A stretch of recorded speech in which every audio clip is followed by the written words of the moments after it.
सहजानंद स्वामी महाराज की जय जय जय।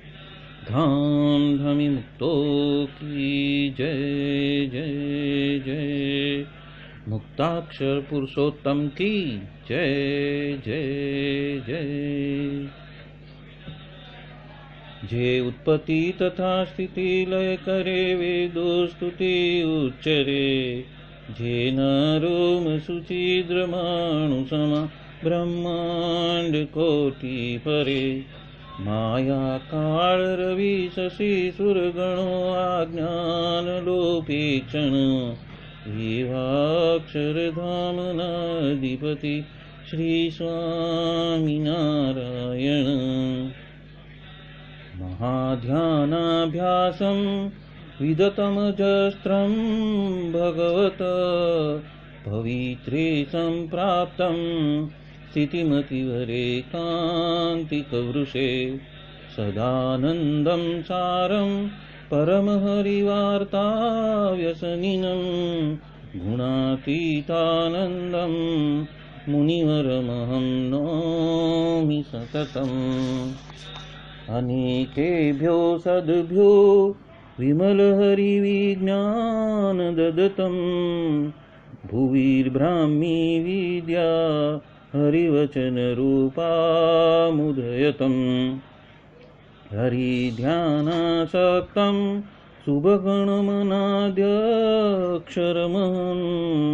गुणातीतानन्दं सकलगुरुमुले मुनिवरम्।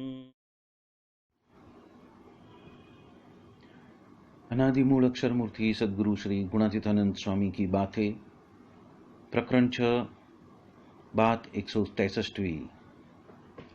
स्वामीनारायण हरे स्वामी बात करते हैं, इस जीव की जो आजीविका हो वो यदि टूट जाए, वो भंग हो जाए तो कैसा लगे। यहाँ पे आजीविका को दो तरीके से बताया है। एक जिससे उसका जीवन टिकता है, मतलब कि संसारिक व्यवहारिक जगत उसका टिकता है, उस धन संपत्ति की आवक, और जिसके वजह से वो जीवन को व्यतीत कर सकता है, जो आपूर्तियाँ होती है जिसके वजह से वो निश्चिंत रह सकता है, जिसके ऊपर वो नभता है, जो उसका आधार है, वो यदि टूट जाए तो कैसा लगे। तो इस तरह से सत्संग करने के पश्चात इस देह के साथ में बंधे हुए जो पंच विषय की जो आजीविका है वो टूट जाती है। गुणातीतानंद स्वामी यहाँ पे पंच विषयों से और ये देह के जो संबंध से, जो पंच इंद्रियां के संबंध से जो एक आधार बना हुआ है जीवन जीने का, वो टूट जाता है, उसकी बात करते हैं। वो कहते हैं कि नेत्र को तो रूप का आधार है, रसना माने जिह्वा को स्वाद का आधार है, नासिका को गंध का आधार है और त्वचा को स्पर्श का, वो सब की आजीविका टूट जाती है। मतलब कि जो उनका आधार है, जिसकी वजह से वो चलते हैं, जो एक प्रेरणा स्तोत्र है, वो प्रेरणा स्तोत्र टूट जाता है। तत्पश्चात सुख किस तरह से रह पाएगा, इस तरह से वो 4 या 5 बार बता रहे हैं। यहाँ पे सत्संग की उपलब्धि बताई है और जिस वजह से वो देह से भी परे उठ जाता है और पंच इंद्रियों से भी परे उठ जाता है, उस उपलब्धि की बात यहाँ पे गुणातीतानंद स्वामी बता रहे हैं। मतलब कि जब जीव को ये पक्का निश्चय हो जाता है कि यह देह में नहीं हूँ और उस देह के वजह से जो इंद्रियां जिसके ऊपर नपती है, उसमें से भी उसका सारा जो रसकस है वो उड़ जाता है और ब्रह्म रूपत्व को प्राप्त होने की वजह से वो अनंत और असीम ऐसा ब्रह्मरस का जो आनंद है, जो परमानंद है, वो लुटते रहता है। तो तत्पश्चात ये सब टूट जाने के बाद में उसको सुख कैसा रहता है, उसका एक आगाज दिया है यहाँ पे, उसका एक चितार दिया हुआ है कि जो सत्संगी होता है वो सीमित सुख से भले ही वंचित हो जाए, पर वो असीमित सुख का स्वामी बन जाता है, वो असीमित आनंद का स्वामी बन जाता है, वो ब्रह्मानंद और परमानंद में रहने लगता है। वो बात यहाँ पे गुणातीतानंद स्वामी सबको बता रहे हैं। प्रकरण 10 की 317वीं बात में गुणातीतानंद स्वामी कहते हैं कि सांसारिक या व्यवहारिक कोई भी घटनाओं के वजह से यदि जीव परेशान होता है या तो कुछ बाधाएं आती है, तब भगवान के सामने देखना और बड़े बड़े साधुओं को याद करना। ठरवानो ठाम जे होय वो है जो मेरा है, वो बाकी सब तो माया का ही सब ठेला है। इसीलिए कहते हैं कि शांति प्राप्त करने का जो स्थान है वो तो सिर्फ भगवान और एकांतिक साधु, ये दो ही है। यहाँ पे एक पद कहा है, दासना दुश्मन हरि के दी होय नहीं, जेम करसे तेम सुखज थासे, मात तू तात तू भ्रात तू भूधरा। मतलब कि यहाँ पे साधुता का ही आधार हम लेने वाले हैं और भगवान का सहारा लेकर ही हम हमारी जीवन नैया चलाने वाले हैं। पर लोक की यानी कि संसार की या तो संसार के व्यवहार का बड़प्पन हमारे सामने रहेगा ही नहीं, वो टिक ही नहीं सकता। क्योंकि जो माया का जो बड़प्पन है वो तो कैसा है कि जिस तरह से मर्दा जो रहता है वो जिस तरह से फूला हुआ रहता है उस तरह है, वो तो जल जाने वाला है। इसी तरह सांसारिक या व्यावहारिक अड़चनें जो कुछ भी आती है वो तो स्थायी है, वो चिरस्थायी नहीं है, वो बहुत ही कम समय के लिए टिकने वाली है और वो चली भी जाने वाली है। और उसका जो सॉल्यूशन है या तो उसका जो कोई उसका जो समाधान है वो तो भगवान का नाम लेने से या तो फिर बड़े बड़े साधु को याद करने से, उसमें से हमें अंतर्यामी रूप से प्रेरणा करके हमें उसका जो समाधान है वो तो मिलने ही वाला है। और करोड़ों व्यक्तियों को सत्संग कराने के बावजूद यदि वो मन के चलित होने से यदि वो चलायमान हो जाए तो मंदिर है, आचार्य है, साधु है या तो सत्संगी का वो अवगुण लेकर विमुख हो ही जाएगा। तो ये बात यहाँ पे गुणातीतानंद स्वामी ने बताई है कि यदि हम इंद्रियों के दास बनेंगे तो हम आत्माराम नहीं बन पाएंगे या तो ब्रह्म का उपासक हम नहीं बन पाएंगे। वो बात यहाँ पे हमें गुणातीतानंद स्वामी बता रहे हैं। प्रकरण 10 की 319वीं बात में भी गुणातीतानंद स्वामी कहते हैं कि ज्ञान की बातें सुनकर भी, उसको लिखकर भी और उसको आत्मसात करके भी किसी के पास में हम कहते हैं तो उसमें से मतलब कि हम सत्संग करते हैं या तो किसी को बताते हैं तो संसार में और व्यवहार में हमारा मान या बड़प्पन लोगों को बढ़ाना है, पर जो स्वयं के दोष है वो तो छोड़ना नहीं है, और वो छोड़े बिना हमारा लक्ष्य सिद्ध नहीं होएगा, हमें अक्षरधाम नहीं मिलेंगे। इसलिए इस संसार में बड़प्पन की सोच रखकर किसी को कुछ कहना नहीं, पर स्वयं का जो पाथ है उसको सिद्ध कर लेना है, स्वयं का हित देख लेना है और उसके हिसाब से ही आगे चलते रहना है। वो बात यहाँ पे गुणातीतानंद स्वामी सबको बता रहे हैं। प्रकरण 11 की 286वीं बात में गुणातीतानंद स्वामी कहना चाहते हैं कि पंच विषयों में जो ओतप्रोत है वो अनेक जन्मों से उसमें लिप्त होने की वजह से एक वासना लिंग तैयार हो जाता है, और वो वासना लिंग जब तलक पिघलता नहीं है तब तलक कितनी भी भक्ति करो या कितने भी कीर्तन गा लो, कितने भी सत्संग कर लो, कितने भी ज्ञानी हो जाओ, यदि 64 लक्षण आ जाए तो ही सच्चा ज्ञान कहलाता है। पर यदि खुद जीते जी अक्षरधाम में भी जा चुका हो और अखंड समाधि भी थती हो और उस तरह से बहुत सारा ज्ञान भी उसने इकट्ठा किया हो, फिर भी ये जो वासना लिंग है वो तो गलता नहीं है, और वो वासना लिंग गले बिना अक्षरधाम में अखंड निवास नहीं मिल पाता है। इसलिए उन्होंने पद गाया है, मन इंद्रिय के क्रूत से न्यारो एकांतिक मत जास है, मुक्तानंद संत के उर बीच मेरो प्रबल प्रकाश है, उधो सोई साचे मम दास है। ऐसे यदि कीर्तन गाते हैं तो ज्ञान को पचा सकेंगे, नहीं वो मन का चलायमान होता है और तभी ही वो सच्चा ज्ञानी कहलाता है। समाधि में से बाहर निकलकर भी कथा वार्ता सुननी ऐसा कहा है, और श्रवण के बिना तो ज्ञान समझ में आने वाला नहीं है और जीवन में वो आत्मसात भी होने वाला नहीं है। वो बात यहाँ पे गुणातीतानंद स्वामी हम सबको बता रहे हैं। प्रकरण 11 की 285वीं बात में गुणातीतानंद स्वामी कहते हैं कि ये जीव जो है वो चमड़ी में चुथने में ही उसमें ही रसबस रहता है और देह की क्रिया में ही रसबस रहकर वो संपूर्ण आयुष्य खो देता है। ये जीव कैसा है जो खाते पीते उठते बैठते चलते फिरते भी उसको आता नहीं है और हृदय के अंदर वो संकल्प की धाराओं चलती रहती है।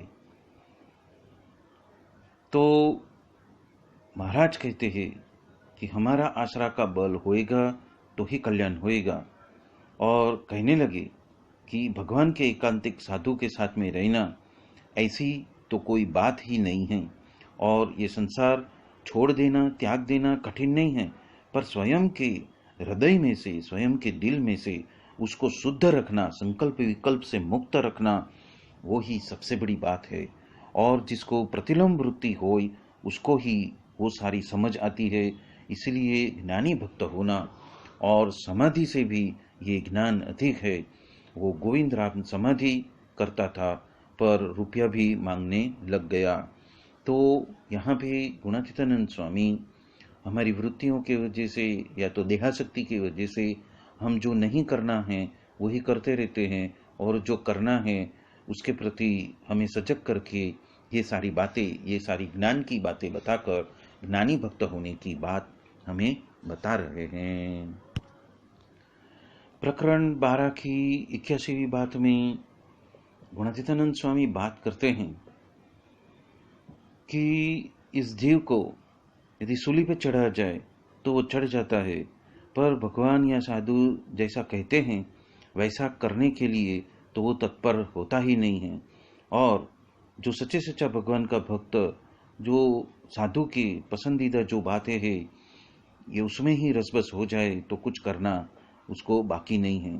पर जीव तो स्वयं का जो धार्या है वो ही करता है, मतलब अपनी मनमानी ही करते रहता है। और इसलिए यहाँ पे गुणातीतानंद स्वामी कहते हैं, भगवान तथा संत जो कहते हैं यदि वो करते हैं, अक्षरशः करते हैं, वही निवृत्ति है। और भगवान की पसंदीदा बात से बाहर की जो कुछ भी बात, जो कुछ भी वृत्ति या प्रवृत्ति करते हैं, वो सब बाह्य प्रवृत्ति है। तो यहाँ पे गुणातीतानंद स्वामी आज्ञा किस तरह से पालन करना है और जीव अपनी अवल चंडाई से कैसे ही मनमानी करता है, वो बात यहाँ पे हम सबको समझा रहे हैं। प्रकरण 12 की 88वीं बात में गुणातीतानंद स्वामी स्पष्ट रूप से बता रहे हैं, सत्संग तो मिल चुका है, पर यदि समझण में स्थिर नहीं होएगा तो वो कहाँ ना कहाँ ये माया में गुम हो जाएगा। वो कैसे? तो कि मन है, इंद्रियां हैं, देह है, संसार है, उस पंच विषय के भोग है और लाभ जो है वो सब, उसमें यदि वो रसबस हो गया तो ये जो सच्ची समझण है वो तो कहाँ ना कहाँ गुम हो जाती है। और वो जो जीते जी मुक्ति का जो आनंद है उससे भी वंचित रह जाता है और अक्षरधाम से भी वो वंचित रह जाता है। वो बात यहाँ पे गुणातीतानंद स्वामी हम सबको बता रहे हैं। प्रकरण 12 की 93वीं बात में गुणातीतानंद स्वामी बात बता रहे हैं, इंद्रियों अंतकरण जो है वो हमारे लिए ही महाशत्रु है। वो तो मंदिर का, साधु का, आचार्य का और सत्संगी का अवगुण में हमें पक्षपात भी करा देते हैं, अवगुण में भी लिप्त कराते हैं और पक्षपात भी करा लेते हैं। और उस वजह से यदि हमारा मोक्ष बिगड़ गया तो हमने क्या सुधारा, मतलब कि हमने हमारे जीवन में क्या किया, हमने हमारे जीवन को नष्ट कर दिया। ये बात यहाँ पे गुणातीतानंद स्वामी हम सबको बता रहे हैं। प्रकरण 12 की 199वीं बात में गुणातीतानंद स्वामी बात करते हैं कि दो बातें तो जीव में जड़ बेसलाक उसकी आदत डाल देनी है। वो क्या? एक तो उपासना और दूसरी आज्ञा। और दूसरा ये है कि इंद्रियों जिस तरह से हमें चलित करती है उस तरह से हमें चलित होना नहीं है और मनमानी भी करनी नहीं है। और पदार्थ के वजह से जीव में शांति किसी को हुई नहीं है और होने वाली भी नहीं है। और उसके वजह से ही हमने सोने की मूर्ति हम बनाते हैं, पर उसके अंदर भी यदि मन चिपकता नहीं है तो क्या काम का, ये सारा ज्ञान किस काम का। इसलिए गुणातीतानंद स्वामी कहते हैं कि आज्ञा, उपासना और ये साधु का संग, उसमें जीव को छोड़ देना चाहिए। प्रकरण 2 की 57वीं बात में भी गुणातीतानंद स्वामी बता रहे हैं कि संत कहे वैसा ही करे, वैसा ही आचरण करे, वही श्रेष्ठ है। और मन धार्यु करते रहा तो वो कनिष्ठ है। और मन पसंदीदा जो करता रहता है और यदि त्याग भी रखता है और संपूर्ण मंदिर का काम भी अकेला करता हो तो फिर कितने भी व्यक्तियों को वो सत्संग भी कराता हो वो भी न्यून है और उसको तो किस दिन विघ्न है और है। और यदि तीनों टाइम वो खाता हो, आलसू हो, नींद में सोए रहता हो और ऐसे रीत के दोष युक्त हो, पर यदि वो स्वयं का मन पसंदीदा एक साइड में रखकर संत कहे वैसे ही आज्ञा के पालन में वो रहता हो, वही अधिक है। और संत कहे ऐसा करने में वो निर्गुण हो जाता है और मन धार्यु करने में तो वो सगुण है। और ये त्यागी जो बैठे हैं उसमें भी आधे तो मन पसंदीदा ही करते रहते हैं, मन धार्या ही करता रहते हैं और गृहस्थ भी कितने तो मनमानी ही करते रहते हैं। और जिसका 10 जन प्रमाण करे वही सच्चा कहलाता है, पर एक का कहा वो तो प्रमाण यहाँ पे नहीं गिना जाता। वो बात यहाँ पे गुणातीतानंद स्वामी हम सबको बता रहे हैं। प्रकरण 5 की 47वीं बात में गुणातीतानंद स्वामी बता रहे हैं, मन मुताबिक जो भजन और भक्ति वगैरह जो करते हैं उसके दिल में कभी शांति नहीं, पर भगवान और साधु के कहे मुताबिक, आज्ञा के मुताबिक वो वर्ता है तो शांति हो जाती है। प्रकरण 5 की 52वीं बात में गुणातीतानंद स्वामी बता रहे हैं, देह, इंद्रियां सभी माइक है और जो पदार्थ बने हैं वो भी माइक है, और उसके वजह से सजातीपणा के वजह से जो चित्त है वो उसमें चिपक जाता है, या तो संकल्प विकल्प है उसमें ही रत रहते हैं, और यदि पूर्व के संस्कार हो तो ही वो उसमें चिपकता नहीं है, और वही सच्चा त्यागी है। वो बात यहाँ पे गुणातीतानंद स्वामी हम सबको बता रहे हैं। प्रकरण 5 की 171वीं बात में गुणातीतानंद स्वामी बता रहे हैं, मैं कुटुंब का नहीं हूँ, इस संसार का नहीं हूँ, इस देह का भी नहीं हूँ, मैं तो भगवान का हूँ। इस तरह से मान लेना ये, और ये समागम किए बिना तो अन्य जगह पे जाना पड़ेगा, पर महाराज के अक्षरधाम के पास में हम नहीं जा सकते हैं। वो बात यहाँ पे गुणातीतानंद स्वामी बता रहे हैं।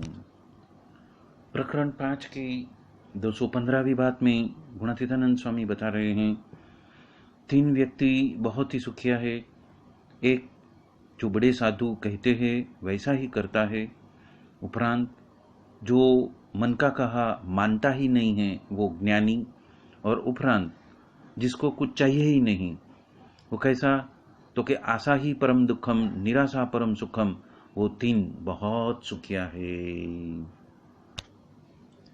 प्रकरण 5 की 208वीं बात में गुणातीतानंद स्वामी बता रहे हैं, भगवान के भक्त को तो पंच विषय है ही नहीं, और सर पे तो आज्ञा रख के ही चलते हैं, और जो सावधानपने से टुक टुक बरतते हैं उसका कार्य हो चुका। प्रकरण 5 की 207वीं बात में गुणातीतानंद स्वामी बता रहे हैं, ज्ञान प्रलय कर लेना उससे बड़ी कोई बात नहीं है, इसलिए ज्ञान प्रलय कर लेना, जितना ज्ञान प्रलय किया उतना वो माया से मुक्त हो जाता है, और वो किए बिना बड़प्पन मिले फिर भी वो माया से मुक्त नहीं होता। ज्ञान प्रलय क्या, तो कि जो प्रकृति का कार्य मात्र हये में से निकाल दे और भ्रमरूप हो जाए, गुणातीत हो जाए, और तत्पश्चात कुछ करना रहता नहीं है, और महाराज का भी सिद्धांत ऐसा ही है। प्रकरण 9 का 93वीं बात में गुणातीतानंद स्वामी कह रहे हैं, मन मुताबिक करने का जो आदत है उसका त्याग कर दिया वो ही जीवन मुक्त कहलाता है, और जिसने मनमानी छोड़ दी उसने तो त्रिलोकी जीत ली है। प्रकरण 9 की 98वीं बात में गुणातीतानंद स्वामी एक बहुत अच्छे रहस्य की बात करते हैं कि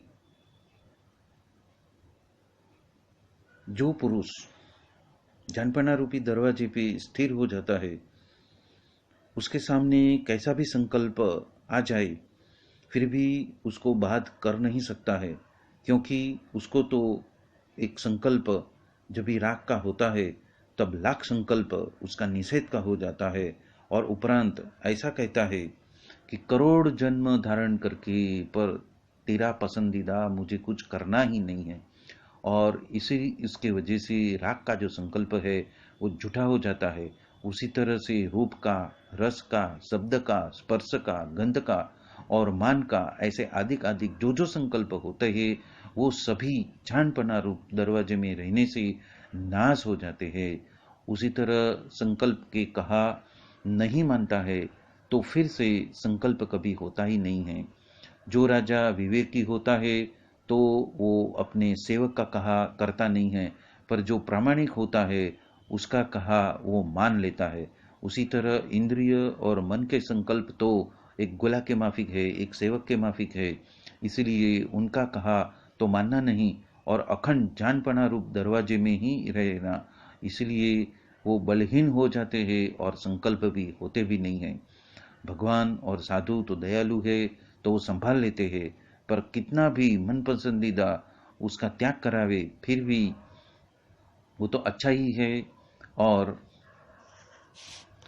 उसके ऊपर कच्छ के हरिभक्त मूर्जी और कृष्ण की बात करते हैं कि उनको कुछ भी कहा हो और मनगमतु उनको उनका त्याग करा हो, फिर भी वो तो किसी भी रीत से उन्होंने अवगुण लिया ही नहीं है। वो तो उन्होंने तब भी नहीं किया, पर कोई भी सामने उत्तर दिया नहीं है और कभी भी अवगुण आने ही नहीं दिया है। तो उस वजह से वो तो जीते जी ब्रह्मरूप हो गए। ये बात यहाँ पे गुणातीतानंद स्वामी हम सबको बता रहे हैं। बोलो सहजानंद स्वामी महाराज की जय जय जय। धाम धमी मुक्तों की जय जय जय। सर्व गुणातीत स्वरूपों की जय जय जय। मुक्त अक्षर पुरुषोत्तम की जय जय जय। आप सभी को जय स्वामी नारायण। स्वामी नारायण स्वामी नारायण स्वामी नारायण जय स्वामी नारायण स्वामी नारायण स्वामी नारायण स्वामी नारायण जय स्वामी नारायण स्वामी नारायण जय स्वामी नारायण स्वामी नारायण जय स्वामी नारायण स्वामी